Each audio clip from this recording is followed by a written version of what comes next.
好，昨天讲到这个知今肯庆之未尝，而况大姑夫，是不是啊？好像是讲到这里啊，我也不太记得啊，没关系啊。昨天我们已经讲了史称是解牛之时，所见无非牛者啊。现在就说全牛者，意思一样啊。就是到后方今之时3年之后，未尝见全牛也啊。我们昨天已经讲了，没有见全牛，见什么呢？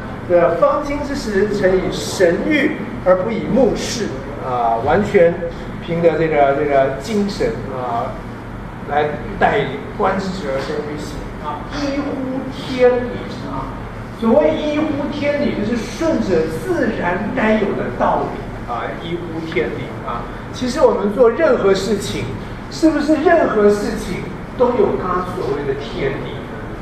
任何行业、任何事情都有它的门道，真的。就俗话说，师傅领进门，修行在个人。因为老师能教的都是那些技巧，但是能不能体会到那些技巧，掌握到那些门道，这个修行要看每个人。如果你能够掌握到门道，心领神会，你就是这一行的高手。掌握不到，你就是这一行的一手就是这一行的一个普通的，是不是没有办法所以各行各业都有天才，真的。只要是人做的事情，随便什么事这个小的任何事都有天才，都有天才，很奇怪这种天才他自然就会走到他该发挥的那个行业，然后他自然就是能够发挥因为每一个行业都有天理，都有所谓的天理，但是天理就说不出来就是应该有的那个样子，应该有那个道理，应该有那个门道。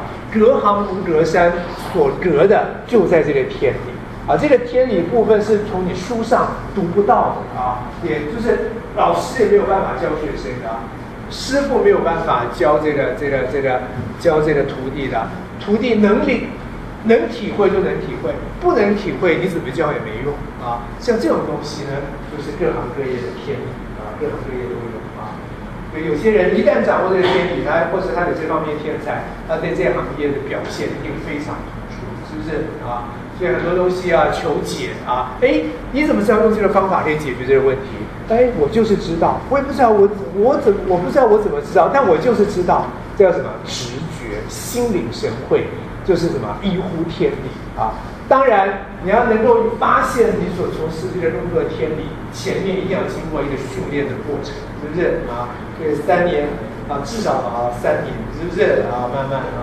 到现在到庖丁已经10几年了，19年了，是不是要发现这个天理发现这个天理非常重要，依乎天理，披大细，导大款，因其不然顺着它本来就有的那个理路。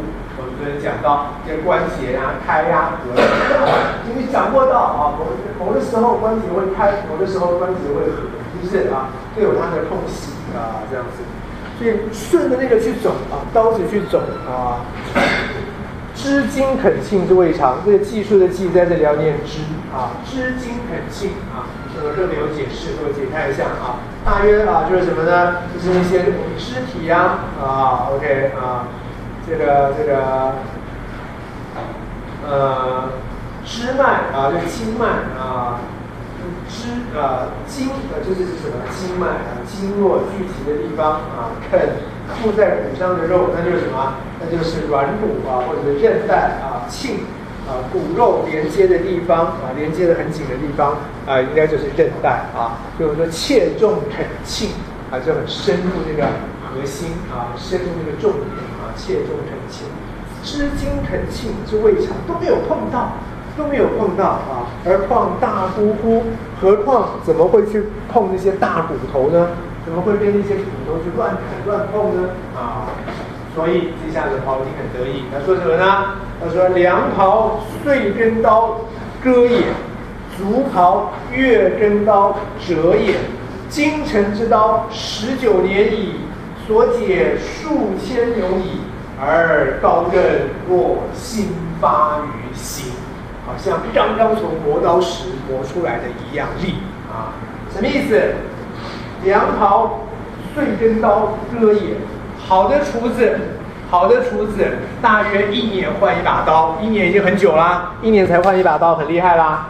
代表什么？代表他基本掌握了解牛的技巧。什么技巧？基本技巧就是用割的而不是用砍的，不是硬碰硬啊。各位同学，我们看电视剧里面要演那个杀头的，有没有古代的刽子手把犯人好像拿把大刀这样子砍，有没有看到没有？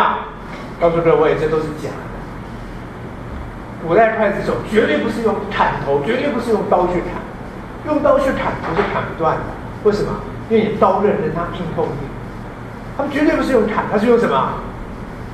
他是用割的，就像你裁纸一样。你那个刀子你拿一把那个刀子来裁纸如果你直接这样子刀刃往下切，这很难切你一定要用刀刃斜的往下割，是不是？这样子可以割吗？这样子才能够往下割，是不是才能够把纸裁开？如果你的刀有点钝，不好用的时候，那么你刀就要用拉，就是用切的，是不是用割的这个才割得开，是不是？用割的，是不是所以古代那个砍头也是所以那个刀斧手拿把刀这样抱在身上，当然我也不知道，这是别人告诉我的。那个别人他怎么知道？他也不是古人，他怎么知道？这个他书上看来的。OK 他绝对不是拿着刀这样子往下砍，而是那个刀靠在手背上，然后要行刑的时候，手背一抖那个刀砰落下去然后落在那个脖子上，脖子这边，然后他就顺着那个刀落下去，一抽就等于一割。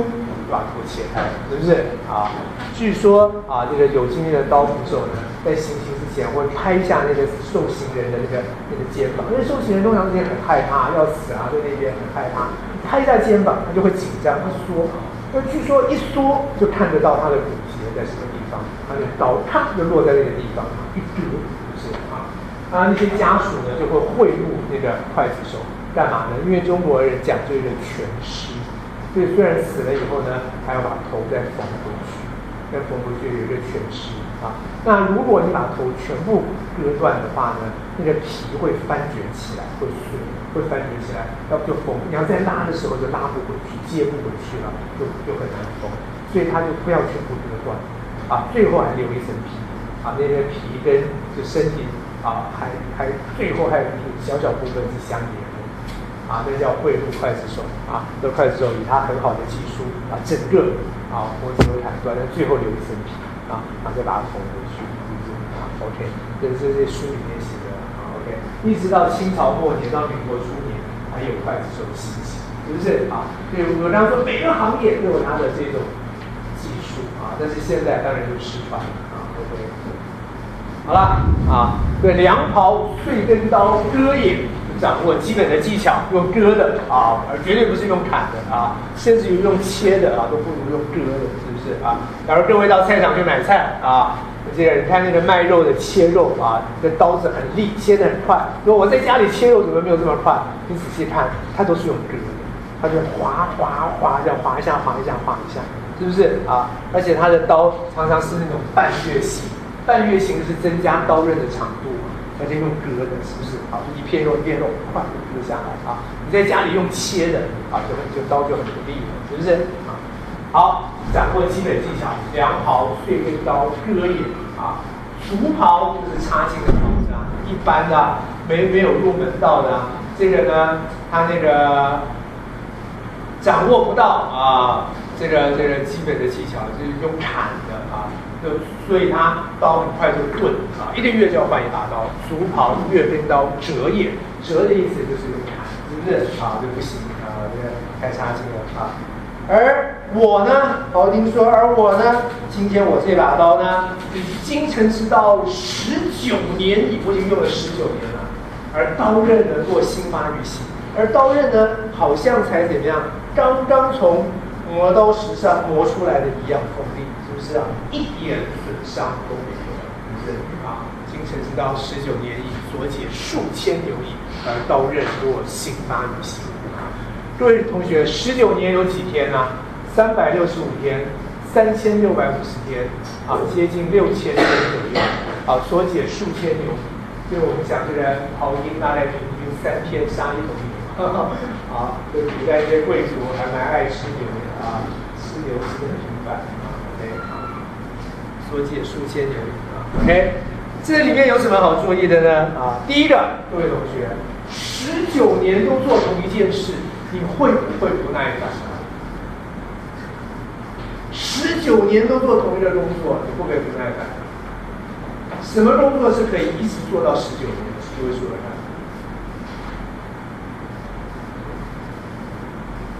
而不变化的，同样的工作做19年，什么工作？不是，你讲具体的，什么？因为我们现在有什么样的工作？比如说老师、厨师或是什么东西，说说看，什么工作可以做19年？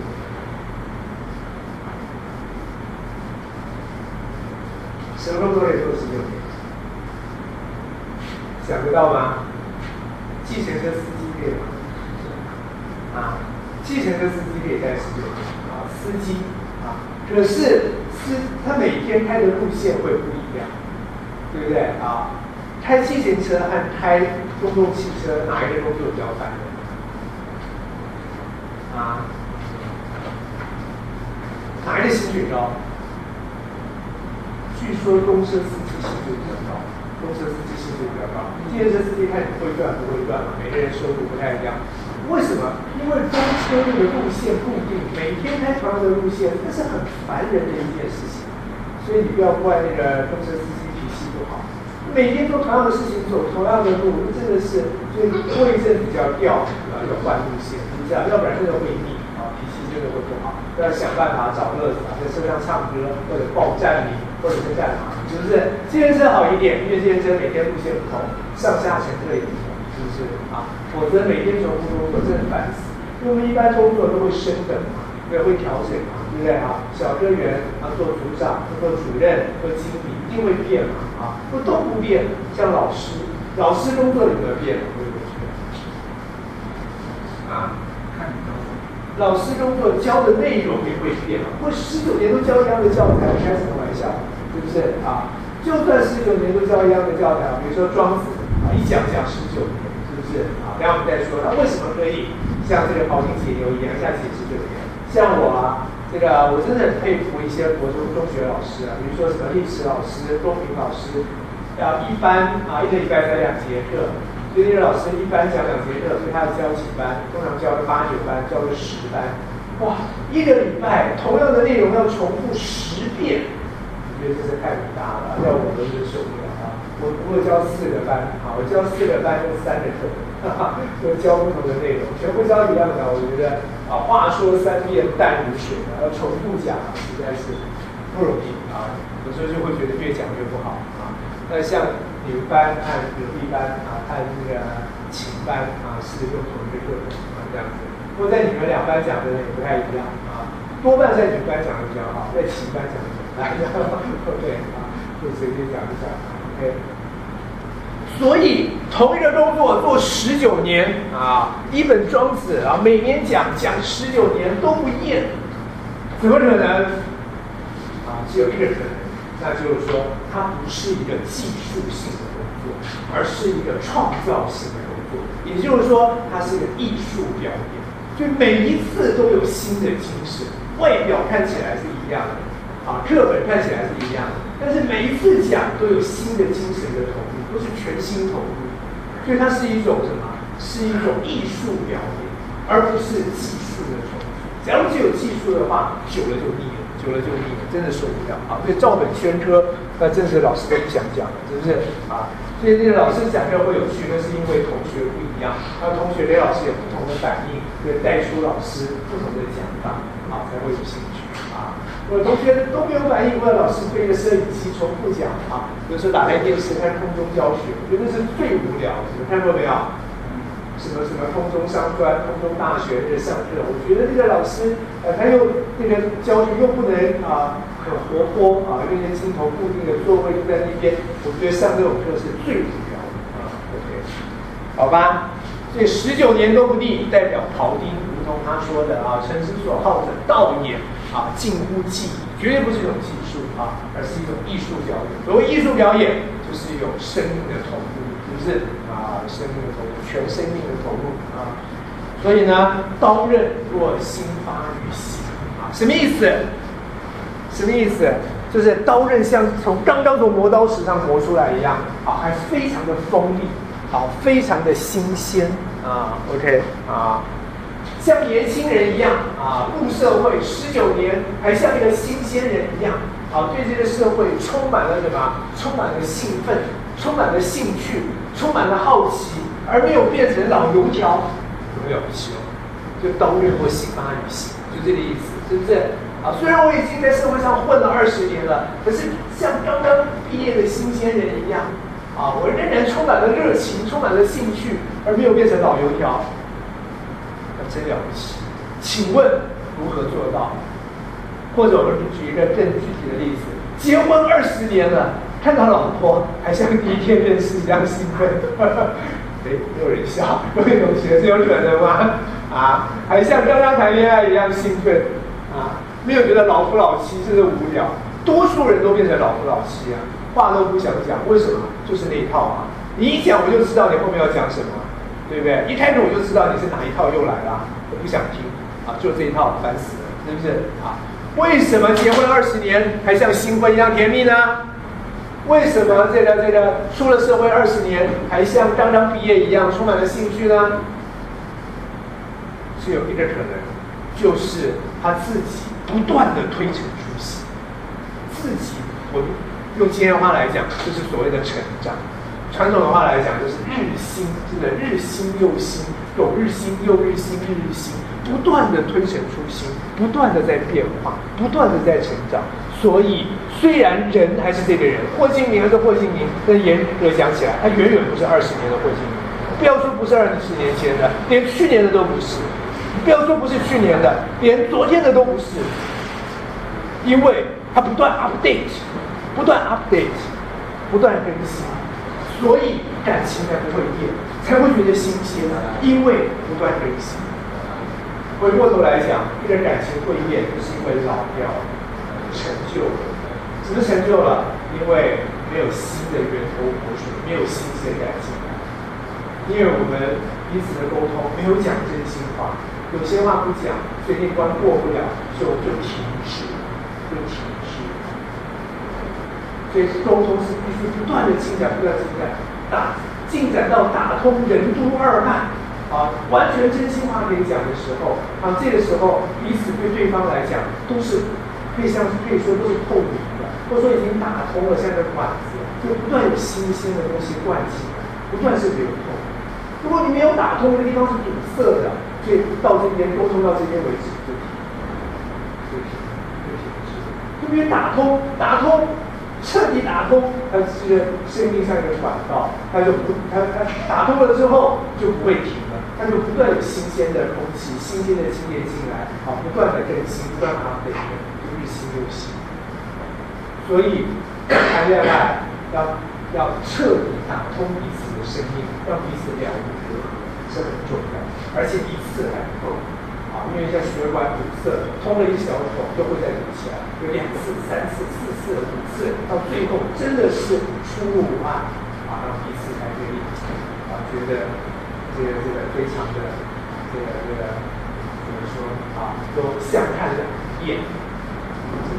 要不然同学，假如各位现在做大3、大4谈恋爱，通常最多拖2年就差不多了。拖2年之后还在一起，那是因为没有遇到更好的，好不好？其实早就已经变难了，是不是啊？所以有时候这个结婚通常不是遇到最好的其中一个，而是因为你交男女朋友的那个人刚好是年龄到了。啊，就是大学开始交女朋友、交男朋友，在大学开始谈恋爱，然后过2年换一个，过1、2年换一个，过1、2年换到30岁啊，爸爸妈妈说一定要结婚了啊，也觉得差不多了，不该再换了，啊，换到这个人，好吧，就是你就跟你结婚了，就这样子啊。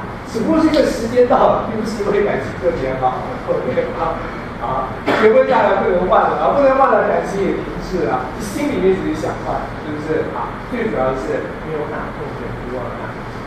所以才会腻啊，是不是啊？所以刀刃若新发于形，这个厉害啊！所以后面他就讲怎么打通任督二脉，是不是？怎么样才能够维持这种生命的新鲜感、这种活力？对这个社会啊，就像刚出社会的新鲜人一样，抱持这种热情、兴趣，而不至于觉得厌烦，不至于觉得这个在鬼混这个老油条。我觉得啊，以我而言，我还算幸运啊。我觉得就是不管怎么说啊，但是我也在混啊，我也并不是伟大的圣人，在很多地方我也在混。但我觉得还好的一点是，我没有混成老油条啊，我基本上不算是这个油条的人。以这边来说呢，也许我还有一点点吸引年轻人的这种魅力在，我也不知道。可是，在有些班上课也很挫折啊，我觉得我毫不能吸引同学啊，同学对我一点兴趣都没有，所以很挫折。不晓得是我太成就了还是怎么样 ？OK， 好吧。好，是以19年而刀刃若新发于形啊 ，OK。好啊，接下来讲到有的怎么做到的？怎么做到的啊？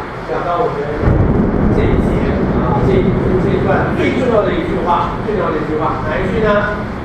以节者有见，而刀刃者无后；以无后入有见，恢恢乎乎，其余游刃，必有余地矣。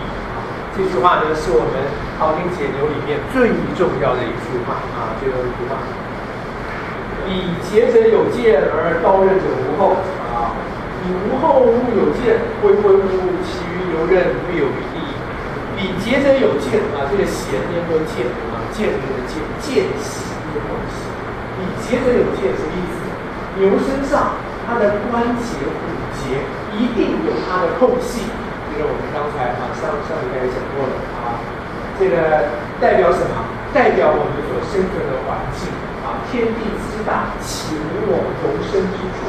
一定有它的空隙，一定有它的空隙啊，有它的间隙，一定有它的空间，不是草不点路，一定有它的空间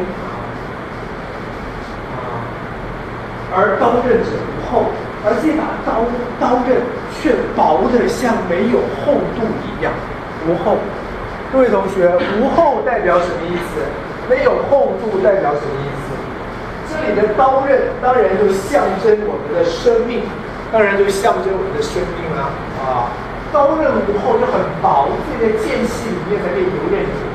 那我们的生命无后是什么意思？什么叫生命是没有厚度的呢？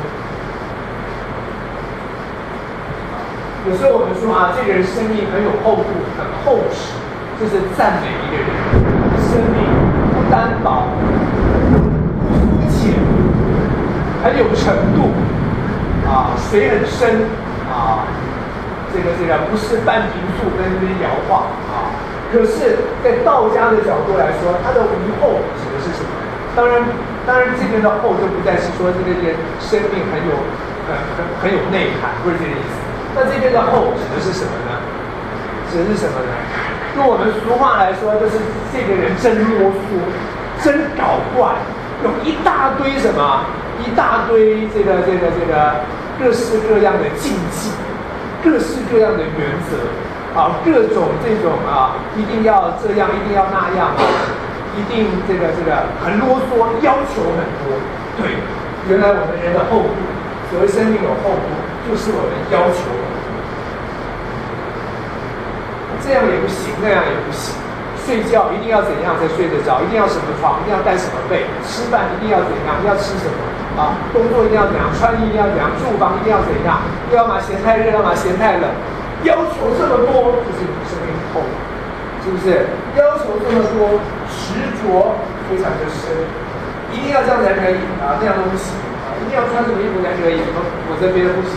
一定要什么头发才可以一定要黑的，不能白的，一定要有头发，不能没头发有各种各样的执着，是不是？就是我们的后果。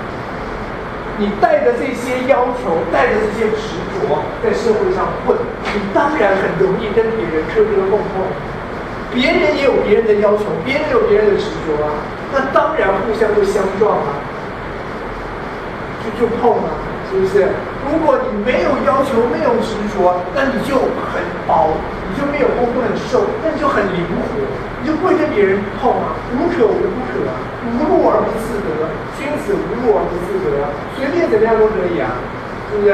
这个满桌的山珍海味也可以吃啊，然后呢，粗茶淡饭啊，豆腐青菜也可以吃啊，无所谓啊。这个锦衣玉食也可以啊，然后这个很贫穷粗布衣啊，过日子也可以啊，这个有房子可以住也可以啊，睡帐篷也可以啊，是不是？如果你能够这样，那你生活当然是很自由，没有什么好担心的，是不是啊？当然是自由自在啊，当然是非常快活，很轻松愉快啊，是不是啊？所以无后关键在这里啊。那我们当然这个厚度严格说起来也分好几层啊，一般的这种要求执着甚至于是这种甚至于从某个角度来看乃至于你的理想都是一种痛，因为有希望就有失望，是不是甚至于连希望都是一种后果。那一般人总是有希望，人活在世界上哪会没有希望？可是以道家的角度来看，连希望都该放下。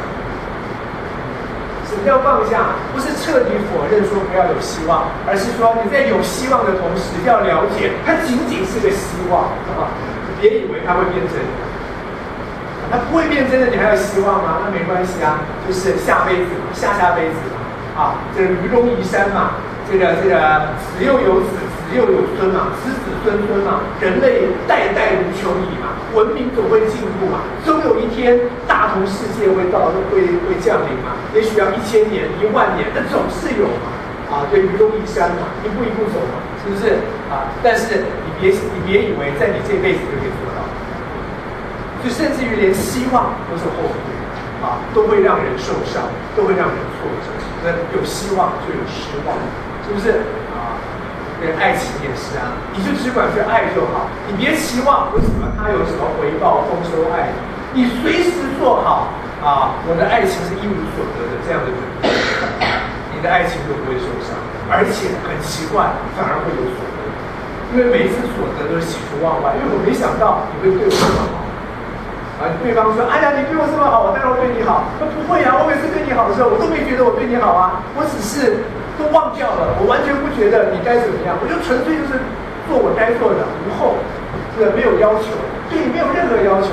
对方有点感激，你心里都高兴的不得了，完全是什么意外，是不是如果你有要求，对方有所回馈，就是我对你那么好，你对我这样也是应该的。就不会高兴，是不是？还觉得不够，是不是我付出这么多，你怎么才这样？还觉得不够斤斤计较所以我们要把我们的要求都放下，执着都放下不必怀抱说一定有什么目的这样子呢，为所应为去做你想做的，去做你该做的它反而自然的有所成就反而会有所成就，这个生命奥秘的地方。是这样庖丁解牛，反而会成功，是不是你心里不要想着这只牛一开始所见无非牛者，心里想着这只牛嘛，到后来就不见全牛了嘛，到最后根本就不知道有牛嘛。神以生育而不以物食，观之者而生育行嘛。就这个时候，你解牛才是真正成熟，是不是？你也快乐，牛也快乐，是不是牛被杀了还快乐吗？我老师说也太奇怪，牛被杀了还快乐吗？牛也知道牛也终有一死我是人间的一道菜，我总是会被杀的。与其死在一个用刀乱砍乱刺的一个笨蛋的厨师手里，不如死在这个伟大的庖丁手里，好像做了一场马杀鸡，然后死掉很爽，是不是？血都不流，是不是？OK 这个叫做什么？棋逢敌手遇到真正的高手我这场仗打输了我死掉了也是值得的，因为对方是个高手，是对方真正认识了我的价值。对方如果是个拙手，是个猎手，他不认得我的价值，那我输他赢他其实都没意义，是不是？赢了也没什么好高兴的，输了更是冤枉。所以有时候啊，我那个小时候功课蛮好的，那到大了以后功课不好，所以跟小学同学相同的时候啊，有时候对某些人我就对他比较有信心，我会觉得说啊，你应该知道啊，我是个高手，虽然我后来表现的不好啊，但是呢，你应该就是这个你只要你知道啊，我本质上是个高手就可以了啊，我就无所谓了，就是啊，不在乎外表的这些东西。OK， 好，以无后啊，生命能够无后进入啊我们的社会上混啊，一定有它的空间啊，那自然就游刃有余，微乎就是宽广的样子，其余游刃必有余地啊，一定是游刃有余、自由自在的，而不会撞得满头包啊，不会都是生命的伤痕，不会对这个世界都是失望，都是抱怨啊。失望抱怨其实就是自己受伤，是不是啊？自己生命老化，是不是啊 ？OK， 小孩子都不会什么，小孩子会哭，但是小孩子不会失望，也不会抱怨。小孩子哭完就算了，就没了啊。每天都是生命力活泼的这种，所以到家就是很像小孩的这种状态。所以那人老子就常常说啊，如婴孩，如保世子。就是你要了解什么才是健康的生命，看小孩子的情况，是不是？好啊，是以19年而刀刃若心发于心。好，虽然的话虽如此啊，话虽如此啊，但是美之于足，不见其难为，触然为戒，事为止，行为迟。动刀甚为，豁然理解，如图本地，什么意思？话虽如此啊，我已经达到了游刃有余的境界啦啊！可是每次遇到真正的难关啊，每解一只牛，其实都是一个真实的问题摆在你的面前，每只牛其实都不一样。你不能说我解数千牛也是现解牛没问题啊，就好像外科医生不能说我开了几千个病例，所以我开刀一定没问题啊，不会啊，因为每一个人的生命都不一样，每一个人所面临的问题都是新的啊，都是一个新的真实的问题的，所以遇到真正的难关，美之于遇到真正困难复杂的地方，不见其难为啊！我看这个地方就是重点来了，很难搞了啊，所以我特别的专心。触然为戒啊，全心投入，特别的专心。事为止，行为迟啊，我的目光马上都停止了，行动变得非常的慢。干嘛？请问他在干嘛？为什么要事为止，行为迟？他在干嘛？他在干嘛？在干嘛？你们有没有看过武侠片《高手过招》？啊，两个人决斗，顶尖高手决斗，然后来吧，啊，两个决斗，然后马上就拔刀出来就开始砍了吗？还是把刀握着，是不是？然后瞪着对方都不动，啊，慢慢的移动，哪一个？在武侠片里面看到是哪一个？啊，后面那个，即便是西部片比枪也是啊，前面都酝酿那个气氛，慢慢的要数十，真的都很慢，慢慢走，啊，啪，回头拔枪。现在我很少看西部片了，我小时候看的啊，那时候美国电影都是西部片啊，就是打人犯罪，OK 啊，决斗之前高手都非常的慢，是不是啊？在干嘛？结果他们在干嘛？拿着剑瞪着对方，身体慢慢的移动，在干嘛？在干嘛？事为止，行为迟，在干嘛？啊，在观察，观察什么？对，对方怎么样？观察，看谁，看对方有没有露出破绽啊，弱点，对啊，就露出破绽。以高手来说，就是看对方有没有闪神，有没有分心。只要对方一分心，这个高手一击不中就完蛋，是不是？必须一击就中。你必须等对方有分心的时候，这时候一击就中。就真正的高手过招，甚至于他都不用出手，彼此这样，突然有一方分心。对方立刻就抓到了，然后对方就说你输了，然后分心的这一方就说没错，我知道，然后就退场，就不用比了，因为已经知道，是不是啊？对，就知道。所以诗为止，行为时，就是在抓那个时机，在等待那个最关键的时机出现。然后呢，一出现立刻动，不能有一分一秒的迟疑，抓到那个关键一下就解决。应该必须全神贯注，非常专心、不分心的去敏锐的捕捉到那个关键点、那个时机，是不是啊？对各行各业的高手大概都是这个样子，也包括出入股市啊，对不对？出入股票一样，你必须等待那个时机。所以这个上一直涨，要不要卖？到高点没有？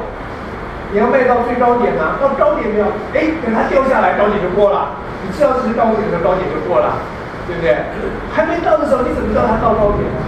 这个完全靠敏锐的这个时机的把握，就跟这个将军在战场上战机稍纵即逝，对那种机会的把握是非常敏锐，它完全是一个艺术的一种感觉，是不是啊？就像艺术表演也是啊，不是画到什么地方心领神会，某个地方。一下去刚刚好，多一分则太瘦，少一分则那个太薄，是不是啊？就刚刚好，有心合力。所以那个杨振宁曾经赞赏大陆一个作家，一个画家叫范宽，说他画的人物一个线条一笔下去，你就觉得就应该是这样子，不能再多一点，再少一点，就是刚刚完全抓到那个平衡重点。对不对？就连厨师炒菜也是啊。假如你完全按照食谱啊，这边开烤箱开几度，放多久，然后拿出来，哎，这个是什么？这个顶多就是2毫碎跟高，再称不上真正的。为什么？因为每一块肉的那个肉质是完全不一样的，这大同小异，不是100%一样的。所以你说完全依照那个火候来控制吗？就必须察言观色，是不是？好的厨师也是看啊，看这个热度，那个肉的那个反应、色泽，然后泡泡，哎，差不多了，起锅刚刚好，对不对？就是完全靠厨师的那种丰富的经验而掌握到这个窍门，而这个也就是前面说的一乎天理，就各行各业都有天理在的地方，是不是一乎天理，披大细搞大块，就掌握到那个天理。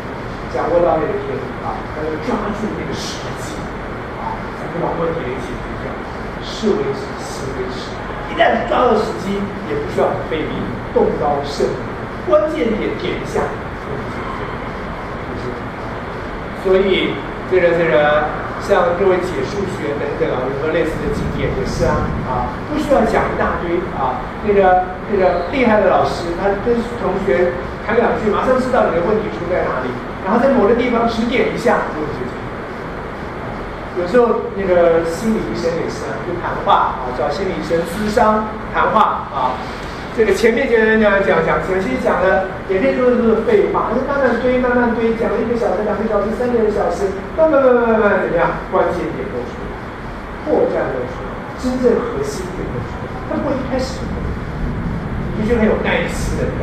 一点都不急躁很有耐心听，终于听懂他真正表达的问题的核心点然后你就找到一个非常恰当的时机一下子下去点到那个重点，让对方突然觉得被搔到痒处真的就如你所说，于是他就对你就心服了，就服气，是不是？大家都总觉得说的也不对，这个也不对，那个也不对OK。所以不要说老师，我又不当心理医生，可是你要跟你的男朋友、女朋友沟通，也是一样谈话就是非常有耐心的听，非常有耐心的听就一搭没一搭说，听的，就有听到一个关键点出来，是不是？在这个时候，你必须有稳定，做出一个恰当的回应你要回应正确，对方就会非常的开心，就会觉得知音满意，你就是知音。如果这一点，这个关键点错过了，没有回应到，那就很可惜，那就要等下一次 ，OK。好这下子问题解决了当然就很高兴啦。提刀而立啊，为之四顾，为之踌躇满志啊。当然啊，开刀先生要高兴一下，庆祝一下啊，欢欣鼓舞一下啊，事情解决了。不过别忘了，最后善刀而藏之啊。好，既然高兴过了啊，事情结束了啊，过了就算了啊，不用念念不忘，要善刀而藏之。因为念念不忘会妨碍下一个关键点出现的时候，你的这种亲密。念念不忘也是一种厚度啊，是不是？所以生命的厚度要求执着、希望，还有什么自以为是也是生命的厚度啊。就过去的功业、过去的成功啊，反而也会成为一个人的生命的厚度啊，因为他就念念不忘啊。老是记得我了不起啊，我很行啊，就老是用这一套啊，到最后就会失灵啊。将军难免阵上望啊，是不是啊？所以呢，过去的成功啊，你过了，高兴完了就要忘记，否则它就成为你的负担，就成为你的后果，是不是啊？所以最后这句善刀而藏之也非常的重要啊。OK， 好。庖丁这么一大套讲完了啊，文慧君听了啊，文慧君很聪明啊，听了就说啊，听了就说善哉，吾闻庖丁之言，得养生焉啊。我听了庖丁的话，我就明白养生的道理，是不是啊？各位同学，这个养生的道理是什么呢？好，我们来为同学整理一下啊，这个养生的道理啊，从庖丁的话里面，我们听出了什么的养生的道理呢？啊。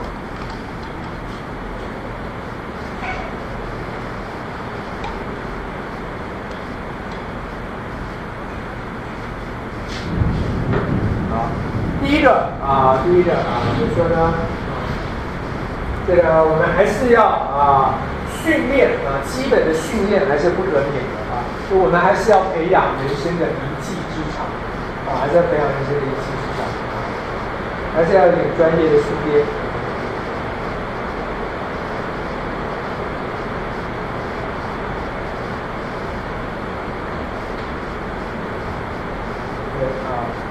这个，所以第一个呢，就是说呢，养生的第一步呢，我们必须养成一个在某方面的纯熟的技术以养生来说呢，就是说我们呢，应该对人生的道理呢，有所理解应该要读一些圣贤书吧孔孟老庄这些书呢，我们应该读一读吧这古人的人生智慧的精华，是不是而且要读得很熟，就技术纯熟，是不是或者至少也有一技之长，借以谋生OK 第一个技术纯熟那第二个呢？第二个是什么呢？第二个这个能够掌握到一些重点掌握到就说有自己的心得了3年之后无非见全人也就技术纯熟要掌握要点掌握重点技术纯熟已经是3年之后会长见全人也就可以掌握到要点那第二个重点呢可以说什么呢？这个诚以神欲而不以目视就是我们说的全心的投入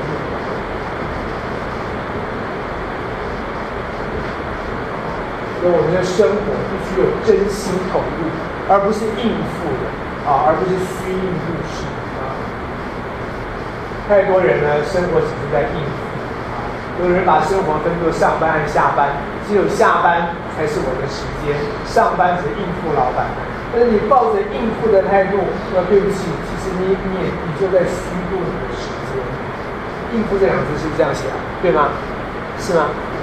你在应付，你抱着应付的态度去工作，对不起，这段生命你就是虚度，你就不会有真正的收获所以第二个重点，全心投入，是不是所以尽气于道所谓道，就是有生命的投入，而不是纯粹的技术的表现，否则会厌烦，是不是好，第三个重点呢，我们说呢，就是什么呢？就是全心投入，然后是生命的修炼这个修炼的关键就是无后。所以第3个就是这个以无后立有见，生命的无后。这个呢我写3个这个地方，这个可以说是整篇里面最关键、最重要的部分。我们刚才讲的以无后立有见，怎么样让我们的生命可以是无后可以是无后也不要有这些负担不要有这么多的要求束缚等等这是最重要的。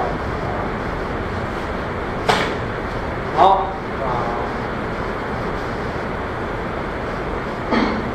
第4个呢第4个是什么呢第4个呢就是以刀刃19年而刀刃若新发于心，要保持生命的新鲜活泼保持生命的新鲜活泼。